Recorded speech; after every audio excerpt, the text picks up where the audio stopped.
शेतकरी मित्रांनो नमस्कार.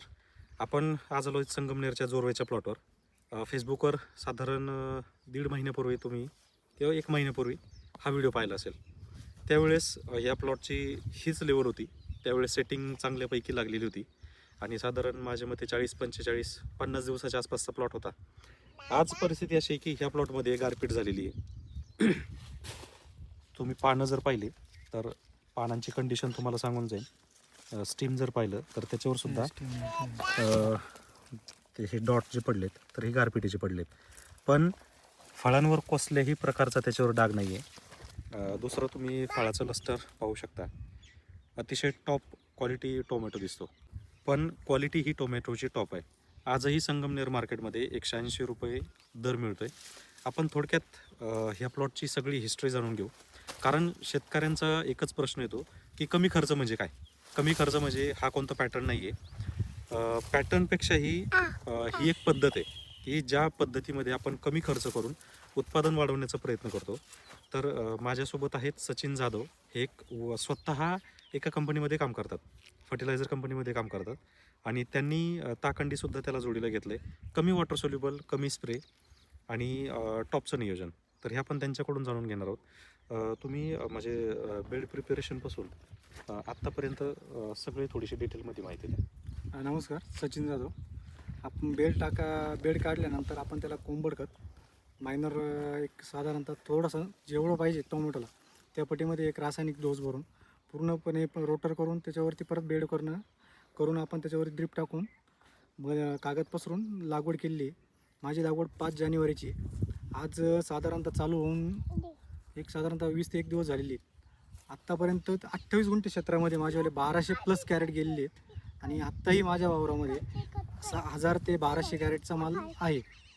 त्याच्यामध्ये जो आत्तामध्ये एक साधारणतः 15 दिवसापूर्वी गारपीट झाली, फुल पाऊस झाला, पूर्ण प्लॉटमध्ये गारपीट झालेली आहे. एक साधारणतः पूर्ण वावर म्हणजे गारांनी चादरे एवढं झाकून गेलं होतं, फुल पाणी भरलं होतं. फळांना कोणत्याही प्रकारचा डॅमेज नाही आहे. प्लॉटवरती ज्या फांट्या आहेत आपल्या, त्या फांट्यांवरती पूर्णपणे प्रकारे गारांचा मारा बसलेला दिसतंय फुल. आणि फळांचं लस्टर आजही एकदम कडक फळ आहेत, फुल लाल झालेलं, म्हणजे जे आपण टोमॅटो म्हणतो पूर्ण लाल झाला आहे, त्याची ही किपिंग क्वालिटी चांगली आहे. बाकीचे आजचापर्यंत जे शेंड्यापर्यंत खालपासनं तर शेंड्यापर्यंत फुल साईज आहेत. आणि आत्ताही माझा पूर्ण शेंडा चालू आहे, सेटिंग पण चालू आहे. पूर्ण नवीन शेंडा चालू आहे, त्याला कळी निघालेली आहे, काही ठिकाणी बारीक सेटिंग पण झालेली आहे, अशी बारीक सेटिंग पण होऊ राहिलेली आहे. आणि त्याचबरोबर जेवढे म्हणजे केमिकलचा थोडासा वापर कमी करून ऑर्गॅनिककडं थोडासा वापर घेतलेला आहे. आणि त्याचबरोबर मी आत्तापर्यंत म्हणजे एक साधारणतः 8 ते 10 दिवसाला 10 ते 12 लिटरच्या हिशोबानं, म्हणजे एक साधारणतः 5-5 लिटरच्या हिशोबानं 5-6 दिवसाच्या गॅपनी आत्तापर्यंत लागवडीपासून तर आत्तापर्यंत प्रत्येक 5 ते 6 दिवसाला 5 लिटर ताकांडी खालनं सोडलेली आहे. आणि साधारण एक 10 दिवसाच्या गॅपने वरनं स्प्रे घेतलेलं आहे. आत्ताही म्हणजे एवढं आज 35-36 डिग्री टेम्परेचर आहे, त्यामध्ये पूर्ण झाडाची सेटिंग होऊ राहिलेली आहे, फळांची सेटिंग होते, लूजपणा नाही फळाला कुठे. आणि मालाची क्वालिटी पण चांगली, किपिंग क्वालिटी. केमिकल स्प्रे किती आहे? केमिकल स्प्रे म्हणजे आता थोडंसं केमिकलचं बघायला गेलं तर फक्त आळी आणि थ्रिप्स आणि तुट्टासाठी जेवढं कंट्रोलिंगसाठी पाहिजे तेवढेच घेतलेले. आणि पाऊस झाल्यानंतर एक केमिकलचं एक बुरशीनाशकचा हात घेतलेला आहे की जेणेकरून तो फास्टमध्ये झाडांना रिकवर करत, तेवढंच एक फवारा घेतलेला आहे. म्हणजे साधारण किती फवारणी झाल्या आतापर्यंत? केमिकलचे साधारणतः म्हणजे 5 जानेवारीपासून तर आजपर्यंत एक साधारणतः 6 फवारण्यांपर्यंत गेले असतील. त्यात बुरशीनाशक, कीटकनाशक साधारण सगळं 20 दिवसाला एक फवारणी. हां.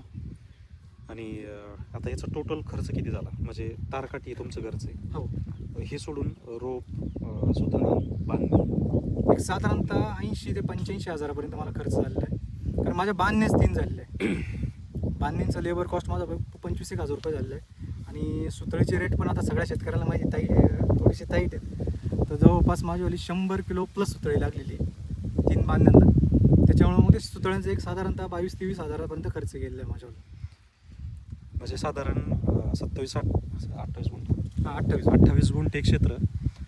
टोटल जो खर्च आला आहे, बांबू तार ही घरचीच आहे, तरीसुद्धा साधारण 80 हजार रुपये 85 हजार रुपये खर्च आहे. नेहमी लक्षात ठेवा, टोमॅटो म्हणजे काही 30-40 हजार रुपयात येणारं पीक नाही आहे. तुम्ही रोपं जर घरी तयार केले तरच मला असं वाटतं येऊ शकतो तसा येऊ शकत नाही, कारण 2.5 रुपये रोपांप्रमाणे खर्च. हां, ₹1.5 इथं 28 गुंठ्यात 5,000 रोपं लागलेत. 5,000 रोपांमध्ये 28 गुंठ्यात 5,000 रुपये आहेत. 5,000 रोपांमध्ये आतापर्यंत किती कॅरेट गेले? 1200 कॅरेट. 1200 कॅरेट गेले. आतापर्यंत 1200 कॅरेट गेलेत. कमीत कमी 800 तरी कॅरेट अजून निघणार आहेत. म्हणजे 28 गुंठ्यात 2,000 कॅरेट जरी निघाले, तुम्हाला सरासरी दर काय पडलाय? एवढं बारीक नाही कॅल्क्युलेशन केलं तरी पण साधारणतः 100 प्लस बसले. 100 प्लस म्हणजे तरी लमसम आता सध्या किती बसतोय? आता 170 रुपये. म्हणजे मार्केट पडलेलं आहे तरी 170, 170 बसतोय. असं पकडत की साधारण 120 ते 170 रुपयात साधारण 140 रुपये सरासरी हां, पडतोय. सरासरी. म्हणजे 140 रुपये जरी पडला तरी मला असं वाटतं 2,000 कॅरेट जर निघाले तरी परवडतोय. आणि ही कंडिशन पहा की कमी खर्च म्हणजे काय तर सगळंच बंद करायचं असं नाही. हे लागणारा खर्च आहे. तार, बांबू, सुतळी, बांधणी, गरजेप्रमाणे वॉटर सोल्युबल थोडंसं खत, ही त्या पिकाची गरज आहे. आपण काय केलंय, जी गरज आहे तेवढंच दिलंय. ज्याची गरजच नाहीये ते दिलंच नाहीये. पण ज्याची खरंच गरज आहे की ज्याच्यामुळं पिकांवर स्ट्रेस येणार नाहीये, पिकाचं मॅनेजमेंट हुकणार नाहीये, पिकाचं न्यूट्रिशन कमी जास्त होणार नाहीये, अशा ठिकाणी आपण ताकांडी वापरलंय. ताकांडी वापरल्यामुळं काय होतंय, न्यूट्रिशन बॅलन्स राहतंय, न्यूट्रिशन चांगल्या प्रमाणात मिळतंय, ह्युमस जमिनीमध्ये तयार होतो, परिणामी मुळं जास्त लांबपर्यंत पोहोचतात, न्यूट्रिशन अपटेक व्हायला मदत होते, जीवाणूंची संख्या वाढते. जीवाणूंची संख्या वाढली म्हणजे ॲटोमॅटिकली जमिनीतून जी न्यूट्रिशन आपल्या झाडाला लागणार आहे ती पोहोचली जाते. आणि दुसरं म्हणजे जो वास या प्लॉटमध्ये तयार होतो, ह्या वासामध्ये कोणत्याही प्रकारची कीड लवकर अटॅक करत नाही. तुम्हाला अनुभव आला ताकांडी स्प्रे केल्यावर? ताकांडी स्प्रे केलं असं म्हणण्यापेक्षा पहिल्या तोड्यापासून तर आत्तापर्यंत एकदम म्हणजे माझी तोडीच अशी झाली 100 प्लस तोडेच सगळे. हां. एक साधारणतः 80 कॅरेटपासून 130-140 कॅरेटपर्यंत आहे. एवढ्यामध्ये फक्त माझा निघाला तर एखादा अर्धा कॅरेट, ते बी पूर्ण वाळलेली किडी जी इन केस पाल्यामध्ये लपून बसलेली किंवा काय असं तेवढीच कवरमध्ये. पण असं नाही का माल तोडलाय, बाहेर काढलाय, त्यात ओली कीड किंवा मग आळे सापडले, असं काही झालेलं नाही. आणि दुसरा एक मुद्दा, तिरंगा मध्ये किती निघाला? एक तिरंग्याचं प्रमाण आता नगण्य. म्हणजे कालचा माझावाला तोडा होता 85 कॅरेटचा, त्याच्यामध्ये 1.5 जाळी तिरंगा निघालेला. म्हणजे तिरंगा सुद्धा ह्याच्यात नाही, नगण्य. जवळजवळ नाहीच आहे. नगण्य. कारण आपण आज पाहतोय थंडीतला जरी प्लॉट तोडला तरी 100 कॅरेट जर निघाले तर कमीत कमी 10 कॅरेट तिरंग्याचे आहेत. म्हणजे तिरंगा सुद्धा त्याच्यामध्ये नाहीये. याचं कारण काय पहा, पहिली गोष्ट ताकांडी आल्यानंतर वापरण्यासारखं नाहीये, ते येऊ नये म्हणून वापरायचं. ताकांडी जर वापरलं तर कोणत्याही प्रकारची कीड प्लॉटवर लवकर येत नाही, जरी आली तरी तिला रस शोषण करता येत नाही, तिला अंडी घालता येत नाही, परिणामी आपला प्लॉट सुरक्षित राहतो.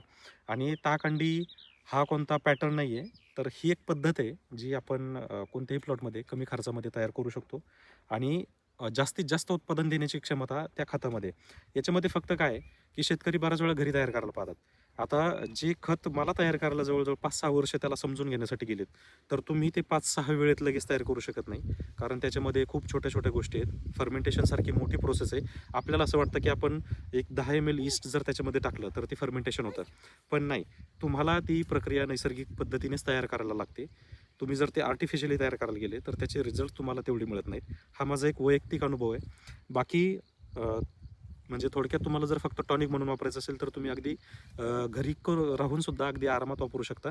पण तुम्हाला जर कीड प्लॉटपासून लांब ठेवायची तर त्याच्यामध्ये तुम्हाला संशोधित ताकांडी म्हणजे थोडक्यात प्रॉपर ट्रीटमेंट झालेलंच ताकांडी तुम्हाला तिथं वापरावं लागणार आहे, जेणेकरून तुम्हाला अशा प्लॉटमध्ये जे रिझल्ट आता सध्या दिसत आहेत हे रिझल्ट तुम्हाला पाहायला मिळतील. आणि कमीत कमी खर्चामध्ये टोमॅटोज काय कोणतंही पीक तुम्ही अगदी आरामात घेऊ शकता.